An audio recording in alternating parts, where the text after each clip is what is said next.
il campo di grano di Manuela Vestri in Toscana. Manuela coltiva ancora oggi il grano antico, tramandatole da suo nonno, praticando l'autoriproduzione dei semi. Quest'anno il raccolto è molto bello, le spighe sono belle granite, bene, sono piene di chicchi e sicuramente sarà un buonissimo raccolto. Manuela coltiva i grani antichi con il metodo dell'agricoltura naturale, rispettando il ciclo della natura. Questo grano riflette il legame tra la nostra salute e gli alimenti e ci rammenta le nostre origini per aiutarci a capire qual è il nostro futuro.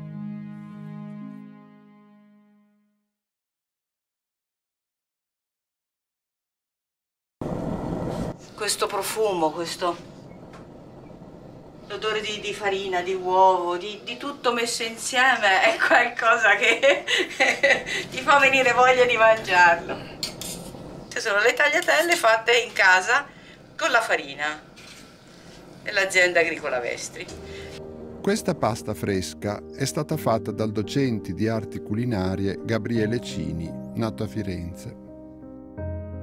Queste farine però non necessitano di un grande impastamento, non c'è bisogno di molta lavorazione, questo grazie al fatto che sono ricche di proteine ma non di glutine. Gabriele ci ha illustrato le caratteristiche della farina del grano di Manuela Vestri per quanto riguarda la preparazione di pasta fresca e dolci. Diciamo che abbiamo già una dolcezza naturale di queste farine e quando io ho fatto gli esperimenti, i primi esperimenti alcuni anni fa, con molto piacere mi sono accorto che riducendo la quantità di zucchero anche del 25%, io riuscivo ad ottenere dei biscotti ugualmente dolci, molto più aromatici e senza bisogno di utilizzare neanche la vaniglia o altri aromi che invece vengono largamente utilizzati in pasticceria proprio per supplire alla carenza di profumi che, ahimè, purtroppo è caratteristica tipica delle farine moderne. Ecco qui l'aroma ce l'abbiamo già dentro la farina stessa, anzi è molto particolare dire, questo ve lo posso raccontare perché ho sperimentato tante farine diverse, che utilizzando anche la stessa ricetta, quando io però utilizzo la stessa ricetta su 5-6 farine diverse, al momento in cui io vado a cuocere i prodotti, i biscotti, ho dei profumi diversi anche se utilizzo la stessa ricetta. Questo è molto interessante perché dà la possibilità, per esempio, ad ogni produttore di dare la caratteristica al suo prodotto, ma senza bisogno di impiegare delle sostanze aromatiche ulteriori, cioè sono proprio i suoi grani, i suoi campi a dare al prodotto finito l'aroma di quell'azienda e di quel prodotto che lo contraddistingue. Mentre oggi voi spesso troverete che negli scaffali dei supermercati magari ci sono anche 20 tipi di marche di biscotti diversi, però più o meno tutti profumano della stessa vaniglia industriale. Ecco, in questo caso no, voi vi divertirete a diventare dei sommelier capaci di individuare gli aromi diversi a seconda della provenienza della farina che è stata impiegata per produrre quei biscotti. E questo vale per la pasta e vale anche per tutti gli altri prodotti che possiamo fare con le farine. Adesso parliamo dell'impatto sulla salute di questi prodotti che noi facciamo. Allora, come si può ben vedere, queste sono farine che conservano tutta la loro crusca originale. La farina di Manuela è lavorata con il metodo tradizionale della macinazione a pietra e la crusca del grano non viene rimossa.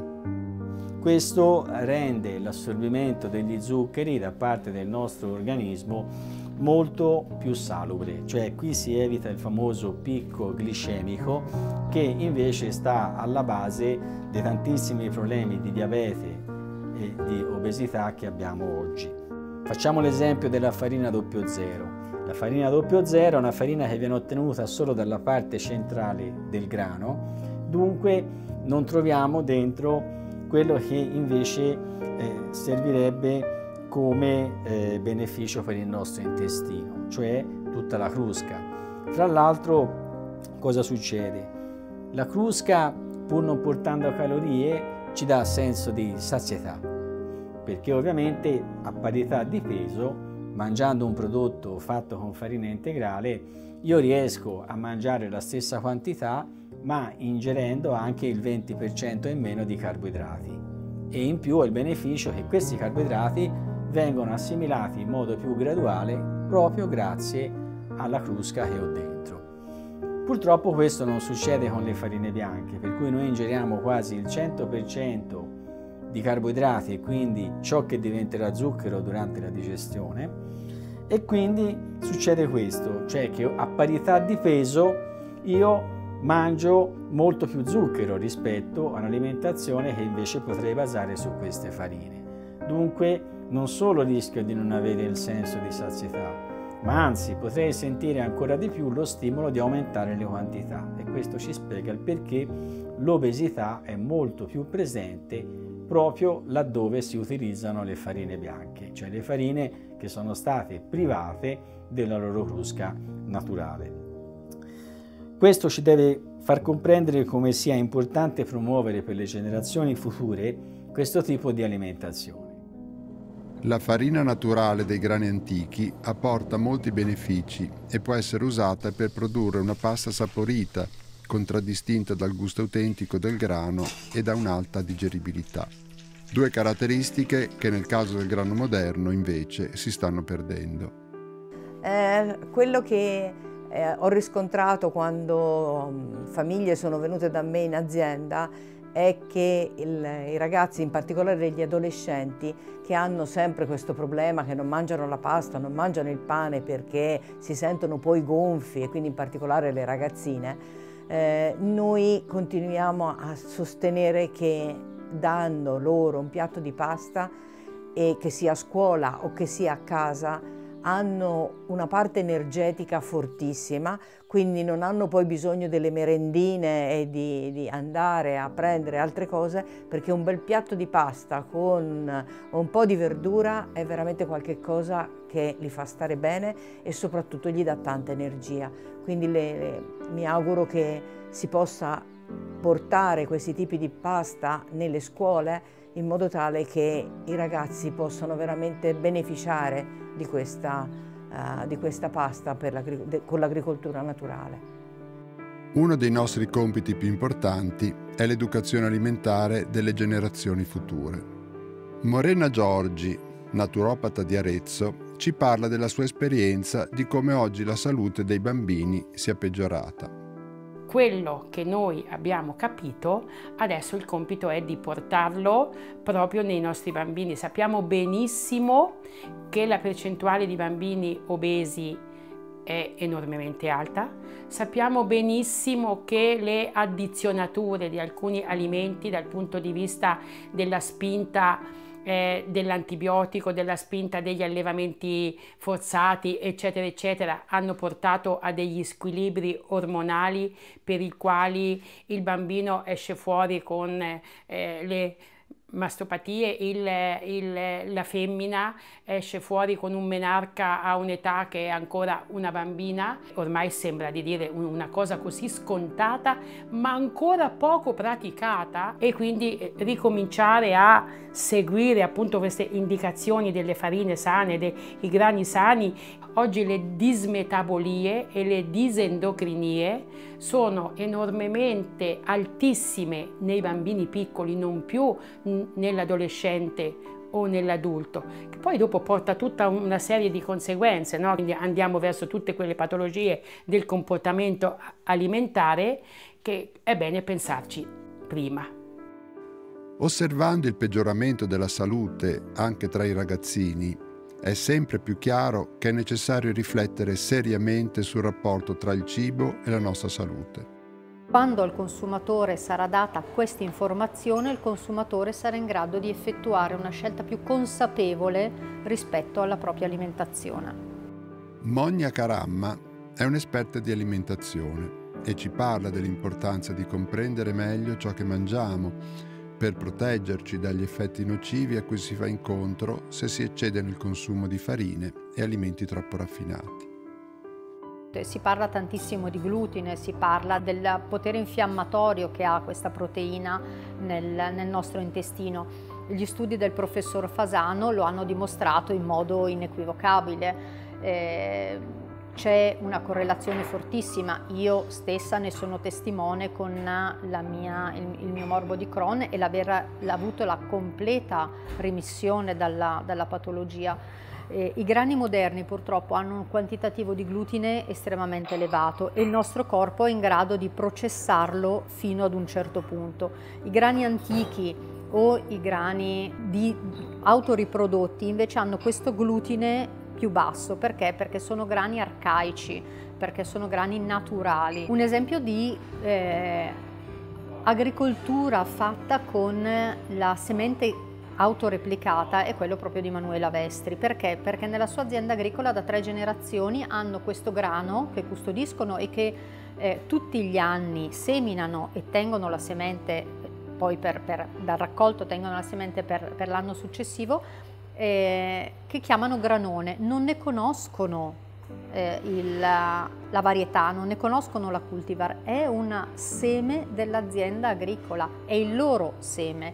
Quella varietà cresca e si moltiplichi perché è forte, perché si è adattata nel corso dei secoli a quel clima e a quell'ambiente, quindi quel seme contiene informazioni genetiche importantissime che un grano moderno non potrà mai avere.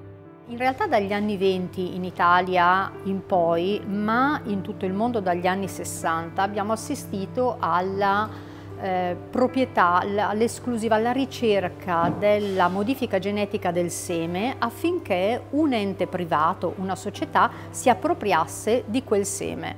Questo cosa comporta? Ce l'hanno venduto negli anni 20 e poi negli anni 60 come un modo per sfamare il mondo. Dagli anni 60 a oggi abbiamo visto che i risultati non sono meravigliosi, anche perché una parte del mondo continua a soffrire la fame nonostante l'agricoltura.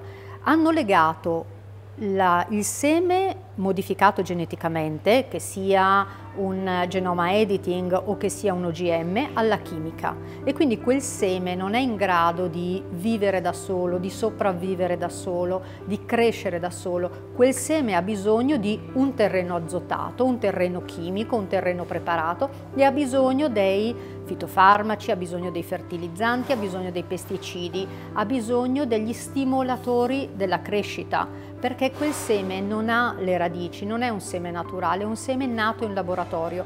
A cosa assistiamo oggi? Oggi assistiamo alla perdita di biodiversità.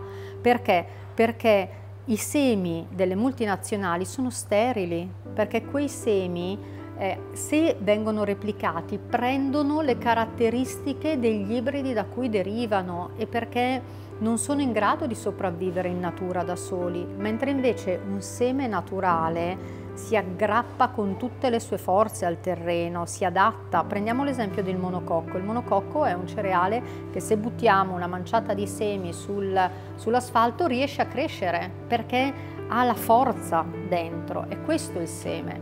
Il resto è, come dire, è chimica, è un seme sterile. Da un lato abbiamo i cereali antichi che sono aggrappati alla vita, dall'altro abbiamo i cereali moderni che sono aggrappati e dipendenti, soprattutto dipendenti dalla chimica.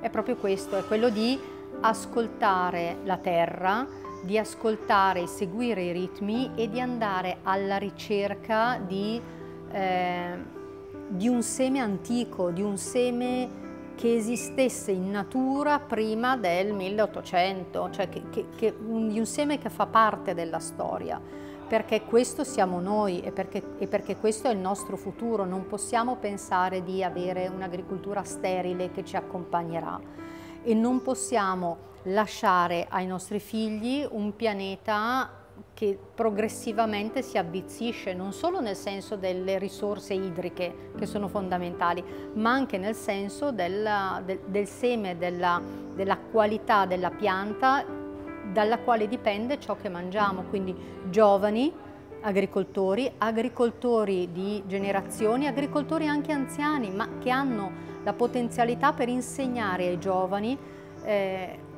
quello che hanno imparato dai loro genitori e prima ancora dai loro nonni. Quindi mi auguro davvero un futuro radioso dal punto di vista dell'agricoltura, è un cambio di inversione, non sarà un cambio totale, non arriveremo a un cambio totale, come dire, spaziamo quando pensiamo alla diminuzione del consumo di carne.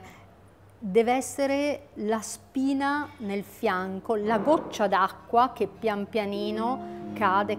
Si dice, i latini dicevano che la goccia scava la lapide. Ecco, auguro a tutti noi di essere quella goccia che scava la lapide e che crea il cambiamento. L'agricoltura naturale coi semi autoctoni non è soltanto un modo per produrre cibi salutari. Ci invita a riflettere sul fatto che noi viviamo grazie alla natura e siamo parte di essa. Il sogno che io ho e che mi piacerebbe realizzare è il fatto che la mia azienda possa diventare un punto di riferimento per le famiglie che vogliono venire a vedere come si fa agricoltura naturale e magari imparare, per agricoltori che vogliono iniziare a farlo e soprattutto per i consumatori, perché possano apprezzare appieno quello che io sto facendo e l'amore e la passione che io metto in quello che sto facendo. Quindi il mio sogno è quello di avere gente che segue questi principi e che diventano poi parte della loro vita.